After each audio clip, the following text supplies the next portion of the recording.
Our grandparents didn't call it prepping. It was called life. That's just what people did to survive. During the Great Depression and wartime years, self-reliance wasn't a trend. It wasn't the cool thing to do. It was survival, plain and simple. They wasted nothing. They reused everything. They knew how to stretch a meal farther than most of us can imagine today. Today, we face inflation. I get it. And global instability in a major way. And supply chain challenges. Yeah. And the lessons from their era are actually more relevant than ever before. Today, we're going to explore what history can teach us about resilience, resourcefulness, and the kind of preparedness that lasts. Hello, everyone. Welcome to SuttonsDaze. If you're new here, my name is Lisa. We are all about pantry preparedness. And today, we're going to take a little trip back in time. That's where we're going to go. To kitchens, to gardens, to workshops. Oh my gosh. Of our grandparents, potentially our great-grandparents, to uncover the lessons they learned through some of the hardest years in modern history. From the Great Depression to wartime rationing, which everyone, has kind of been talking about for the last few years now, they faced challenges that literally shaped entire generations.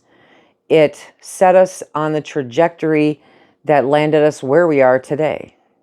What's fascinating, if you go back and you read about it, is that so many habits that got them through the 1930s, the 1940s, right, are exactly what can help us thrive today, even in these uncertain times. So grab your coffee, grab your notebook. Let's sit down and chat. Why look back when prepping is about the future, right? Because when you look back, it can teach us different things that have kind of been bred out of us. I've said it many times over the years that the powers that be worked very hard to convince us that we needed this convenience or that convenience, which then caused us to have to go work, someplace else instead of at our own little homestead, or to have both adults go out and work to earn enough money to have all of these conveniences, to have all this modern technology that is so wonderful today. Yeah, I know. Washing clothes by hand is not a fun experience for literally anybody. However, you didn't have to go out and get a job. That was the job. That was the job that provided you the ability to not have to go get a job because you didn't need all that new fancy fangled stuff. Our grandparents didn't have smartphones. They didn't have drive-thrus. They didn't have Amazon Prime with next day delivery, right? But they had something that many of us have lost, and that's resourcefulness. They knew how to get it done even when they didn't have what they needed or what they thought they needed. They lived through shortages. They lived through rationing and inflation that quite honestly makes our grocery prices look tame in comparison. They built community networks, and it didn't involve any social media. No, it didn't. And they learned to create security, not from wealth, but from wisdom. And that is a kind of security that you really can't buy. If we pay attention, we can rediscover, hopefully, those same principles, because they're something that we can duplicate if we make up our mind to do so and apply them right here and right now. And that is the goal. You guys have heard it before, right? Use it up, wear it out, make do or do without. And that is something we just don't do anymore. Our world has become so disposable. That wasn't just a slogan. It was a survival strategy. And it can be our survival strategy too. We don't need the newest, the nicest, the, brand new of anything. We need to make what we have last. Today, we live in such a disposable culture, but the wisdom of that phrase is really timeless. It's something that we can incorporate into our day-to-days now. In preparedness, this means learning to repair instead of replace. It's just that simple. And, anything from, a small sewing kit. You don't need a whole seamstress's room full of stuff. You just need a small sewing kit to sew on a button or, fix a tear or fix a hem or something like that. Duct tape. Duct tape is like a basic tool to fix anything, isn't it? And then basic tools and how to use them. That's not very hard. You can do a lot with just some very basic tools. Knowing how to fix what you already own can make a world of difference. Because in an emergency situation, Amazon Prime might not be there. The ability to go out and go shopping and buy something new to replace it might not be there. When the stores are closed or supplies are scarce, right? Knowing how to fix what you already own changes everything. Pantries. Pantries were deep, not decorative.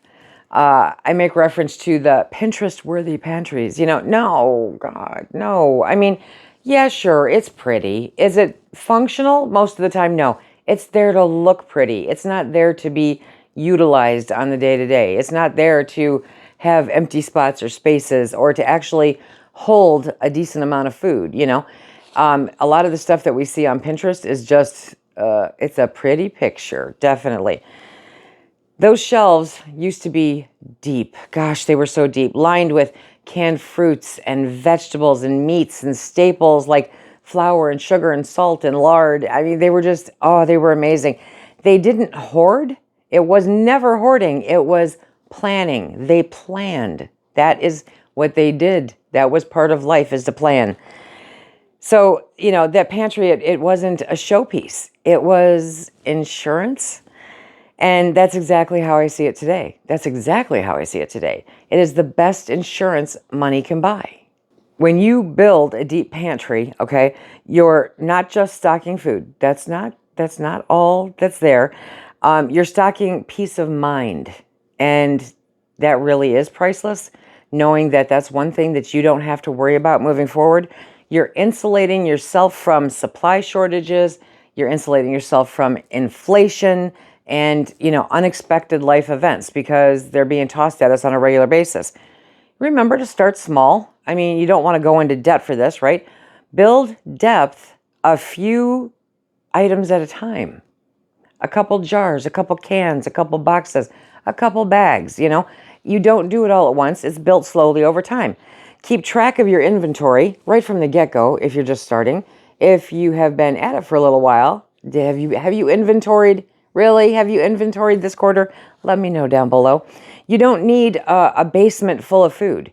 So when you see stuff online, people's pictures of their amazing shelves in their basements or, whatever the case may be. If you see, old videos of my pantry, that's not what it's about. That's not what it's about at all. You need a thoughtful, steady system that grows with you, that supports you and what you're aiming to do. So don't compare because it doesn't really help. It doesn't get you where you need to be.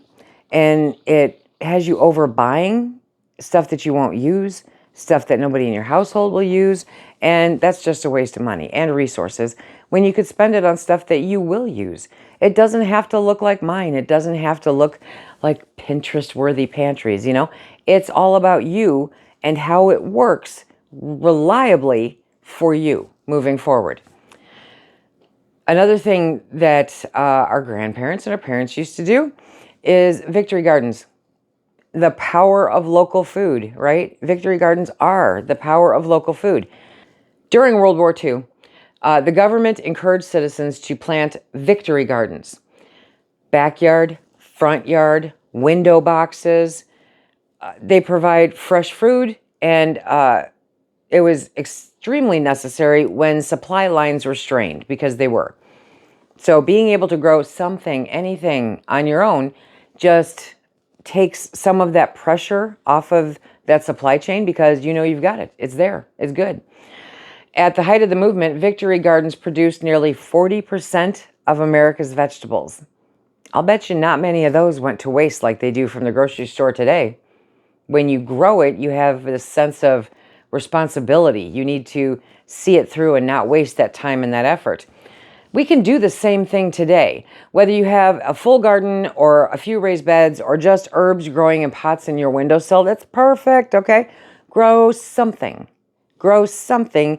It gives you confidence and it gives you security. And if Sven can grow peppers and tomatoes in his 4th floor apartment window in Norway, then you can grow something in your window too. Even if it's just lettuce or green onions or basil, that's one less item that you have to rely on someone else to provide. And when you take that control away, it's amazing. You don't need acres, you just need some imagination. Let's talk about preserving the harvest, because you know it's one of my favorite things to do. Normally, this year was a little different with my arm, but I'm going to be back at it next year, and ooh, it's going to be so much fun. Back then, food preservation was just a normal part of life. It wasn't, oh, that's a cute hobby you have. No, it's not a hobby. It's a way of life. It is what we do. Canning was not a hobby. It was survival. Literally, it was survival, okay? Families canned meats, fruits, vegetables, anything they could to make it through the winter. That was the key. They needed to have enough food to see them through the winter when you couldn't grow anything. They dehydrated, they smoked, they salted, and they stored it in root cellars. There's this romance with root cellars now, and I think they're pretty cool. There's a lot you can do with them. There's a lot you can't. Just a simple pantry is more than sufficient. The rhythm of the seasons creates and created a resilience. You knew what you had, that's important, knew what you needed, second important, and you worked towards it year-round. There was always that cycle of resilience. And we lost it when we started looking more towards convenience. Today we have incredible tools. When you think about how far we've come in 100 years, we have incredible tools. Pressure canners. Now, they had pressure canners back then, just so that you know. And yes, that's how they used them, okay? Dehydrators, freeze dryers. I mean, who'da thunk, you know? And that makes the process even safer and even simpler. And that's a good thing. I kind of like that technology being simpler and definitely safer. So why not use them? They're there. We have the ability. We have the technology. Why not use them? Why allow them to control you by what they provide to you when you could just as easily find a way to make it happen without them? If you've never canned before, I will link a playlist down below in the description box and at the end of this video. It's my Canning 101.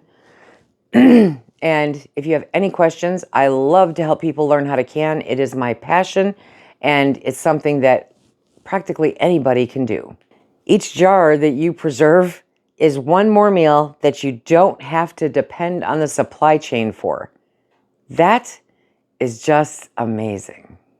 Let's talk for a minute about frugality, because I think it definitely comes into play pretty hard right now as something that we all need to be very conscious of and striving towards. Our grandparents didn't see being frugal as shameful. And I know some people actually make fun of it because, yeah, you know, they saw it as smart. Every penny saved was a penny that could feed the family, buy seeds, or patch a roof. It made sense. It was part of the survival. It was part of the preparedness, you know, is to not waste money on nonsense. We have become very good at wasting money on nonsense.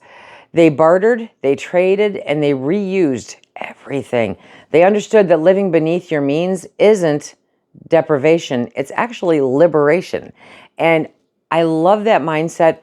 It's something that even I tend to struggle with sometimes. Sometimes I'm like, oh, don't you know, my life would be so much better if I had that whirligig thingy thing, you know? No, it wouldn't. It just means I'd have that whirligig thing that I'd have to dust and move around and eventually donate to St. Vincent de Paul. It didn't make my life better. Ask yourself, what can I do today to reduce my expenses, simplify my life, and build margin? We need that margin. We need that gap so that we are covered if something happens, so that we have the money, so that we have the food, so that we have that security, that peace of mind.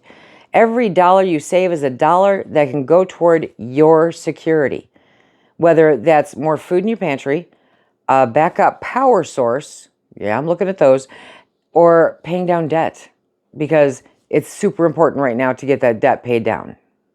I know not everybody loves to do it, and I get it, kind of. Okay, but cooking from scratch is literally a forgotten superpower. It will enable you to save so much money, and you can have people call it a hobby if it makes them feel better, right? But one of the greatest Depression era skills and one of the easiest ones to bring back is cooking from scratch. How simple is that? It's not as hard as they would like you to believe it is. And it's not as inconvenient as they would like you to believe it is. They would like you to believe that if you go buy their food that was created in a manufacturing plant and then come home and stick it in a microwave, that is faster and easier than throwing together a pot of soup or some spaghetti or something like that. They want you to believe that. They have actually trained you to believe in that. Scratch cooking is the cornerstone of frugal, resilient living. The cornerstone. When you cook from simple, raw ingredients, you're not just saving money. I mean, that's a huge bonus to it, right? But you're not just saving money. You're taking control of your nutrition. You're taking control of your pantry. And that really is a superpower. You decide what goes in there, and you know what you have on hand. So it's all a perfect combination. There's something really fantastic about creating a meal made from scratch. Try this one. Try this one for me, okay? Make one meal a week entirely from your pantry staples. Make that a goal when you're doing your meal planning. No store runs, no takeout, no cheating, okay? Just use what you have stored. Just go in there, take a look around and go, I'm going to make this. Is it something anybody's made before? Maybe, maybe not. Maybe you're inventing it as you go along, because those are normally really good and not repeatable, because that's the way that the universe works with us, right? You'll learn what works. If you're afraid of it, don't make a huge batch of it, but you will learn what works. You will learn what you need more of and what gaps to fill in your pantry. So the more that you get in there and you use it and you start making stuff from scratch, the more you will learn what you need to have on hand in order to pull that off. And that's how your pantry becomes personal. Community and connection, because, you have to people to find your people, don't you know? So during the Depression or the war years, people didn't survive alone. That's not how it's done. They survived together. They took care of each other. Neighbors shared tools, meals, information. They bartered eggs for sugar, helped mend fences, and watched out for each other's kids. I don't know about when you were growing up. When I was growing up, I lived on a block. I swear we had 30 plus children living on that street. And we had at least 10 moms making sure all of us were doing what we were supposed to. Everybody on the block was one great big, okay, we can't do that because even though she's not my mom, she'll still kick my butt,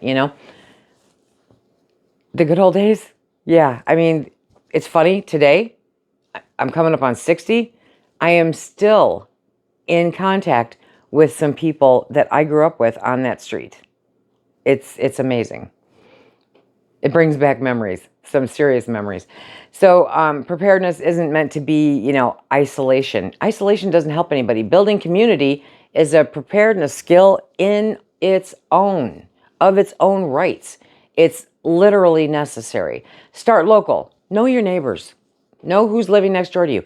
You don't have to get married to them. You don't all have to live together. You can just be friendly. You can be nice. Take over some cookies, or, help them when it snows and shovel their walk, or, any little thing that's out there. Just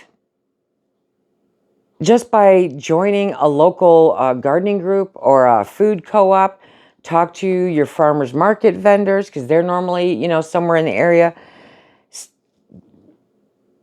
When the times get tough, the strongest communities aren't built on fear. They're built on friendships. I think one of the biggest takeaways from history is that skills outlast supplies. Skills over stuff every time, without fail. You can lose everything in a storm, you can lose everything in a fire, but if you know how to grow food, mend clothing, build, preserve, you can start again. You may not want to, nobody wants to, but you can because you have those skills. That's how our grandparents did it. They didn't have prepper checklists, They had life experience. They knew how to do it because they had to do it.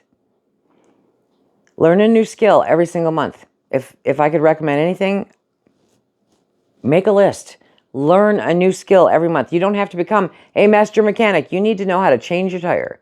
You don't need to become a master plumber. You need to know how to fix that leak under your kitchen sink, Find one skill every month to learn. Maybe it's water filtration, because that's a great skill, or a basic first aid. That's another great skill to learn. Whatever it is, those skills become part of your preparedness foundation. They are a skill that will stay with you, and it won't break down like supplies will. Something literally nobody can take from you. Which brings us around to resourcefulness and creativity, because we all need to be creative. We do. During the war years, when materials were scarce, people got super creative. And I love that. And that whole, the whole thing that's been going on for a while now, the repurposing, turning old sewing machine cabinets into end tables, or, rake heads that are no good into cup holders. I mean, there's a million ways to repurpose stuff. Soap, candles, cleaning products, those were all made at home. And that's a great way to be creative. They used ashes, vinegar, lard, whatever they had. They would find a way to do it. And with a little bit of research, you can find the way to do it too. They didn't panic when something ran out. That just wasn't in their nature. They improvised. They found another way to get to the end that they wanted. That's a skill we could all stand to learn. We really could. Instead of seeing limits, see possibilities. There's always possibilities. There's always another way to make something happen. When we practice resourcefulness, we build confidence, and confidence reduces fear. And preparedness is not about fear. I think one of the biggest things that we need to pay attention to is mindset. Hope in hard times. Sometimes it's difficult to grab onto. I know. Sometimes it's like, I want to be grateful. I really do. But do you see what's going on right now? But that's exactly when you need to be grateful. That's when you need to have hope. If I could sum up the spirit of that generation in one word, it would be hope. They were an amazing generation. They endured loss. They endured scarcity and, definite uncertainty. And yet they believed that there were going to be better days ahead. It wasn't an instant gratification thing like we do now. Preparedness isn't about expecting disaster. No, it's about believing in your ability to handle whatever comes. That's what preparedness is about. That's why I always say preparedness is not about fear. It's about freedom. Freedom from having all of that pressure on your shoulders. You prepare because you want your household calm. I insist on my household being calm. You want it stable and you want it secure. Absolutely. No matter what is happening outside of your door, outside of your window, or your town, or your state, no matter what's happening in the world, you want to know that you are calm, stable, and secure where you're at. Okay, so we're going to bring it all together because I can't say it often enough. That was a generation who was amazing. They didn't have all of the technology, all of the conveniences, all of the stuff that we have now. And yet, they made it. And it wasn't easy. It wasn't easy. Nobody promised an easy life, but they made it. They survived, they persevered, and they overcame. So what can we take away from our grandparents' era or our great-grandparents' era? Number one, be frugal. Stop buying stuff. Just stuff, you know. Number two, work on building community. And I know there's a lot of us Gen Xers out there that are like, I am so over people. You are talking to one, okay? But you really do need to build that community. You need to build a number of communities, you know, different people for different things that you're into. And that will make your fear less also, just knowing that you have people, okay? Number three, learn skills. Always learn something. There's always a way to learn something. YouTube University, hello. Stock smart. Stock your pantry for a way that works for you. Don't compare it to anybody else's pantry. Not mine, not Pinterest, not your best friend who also happens to be into preparedness. You know, it's your pantry. Make it work for you. And number five, stay hopeful. We have to stay hopeful. Otherwise, what is the point? Seriously. These aren't outdated ideas. They're not. They're actually timeless truths that can guide us through just about anything. They really can. When you combine the modern tools with the old-fashioned wisdom that's out there, you create a preparedness lifestyle that's sustainable, affordably, and deeply rooted in common sense. And as you may be well aware, there's not a lot of common sense running around anymore. If this video inspired you in any way, helped you walk through memory lane maybe, you know, or made you think of things that you didn't consider necessarily before, tell me. What's the one lesson from your grandparents or family history that shaped how you prepare today? Throw it in the comment section down below. And remember, the goal isn't to go backwards. It's to bring the best of the past forward. Because resilience, gratitude, and a well-stocked pantry literally never go out of style. Until next time, everybody, be safe. Keep stacking it to the rafters, my friends.